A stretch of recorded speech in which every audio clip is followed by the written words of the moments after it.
અમદાવાદ મહાનગરપાલિકાની મળેલી વોટર કમિટીની બેઠકમાં સભ્યો દ્વારા વરસાદી પાણી ભરાવાની સમસ્યા અંગે રજૂઆત કરવામાં આવી.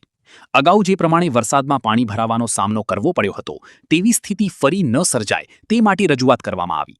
સભ્યોની રજૂઆતને જોતા વોટર એન્ડ સુવરેજ કમિટી ચેરમેન દ્વારા અધિકારીઓની જરૂર હોય ત્યાં ફરીથી સીસીટીવી દ્વારા સ્ટ્રોમ વોટર લાઇન તેમજ કેચપીટની સફાઈ કરવા તાકીદ કરવામાં આવી.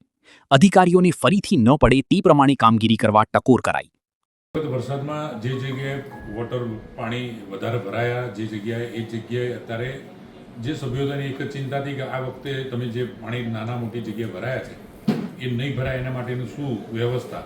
એટલે અત્યારે અધિકારીઓ તરફથી બી એક એવું શ્યોરિટી આપવામાં આવી છે કે જે આટલા દિવસનો જે સમયગાળો બચવા મળ્યો છે તો જે જગ્યાએ વોટર લોગિંગ થયા હતા એ જગ્યા પર જે જરૂરિયાત પ્રમાણેની ડિસિપ્લિન કરવાની જરૂર પડી હોય, ક્યાંય સફાઈ કરવાની જરૂર પડી હોય, કોઈ જગ્યાએ કેચટીપનું બ્રેકડાઉન ઓચિંતાનું થયું હોય એ બધા રિપેરિંગ થઈ ગયા છે.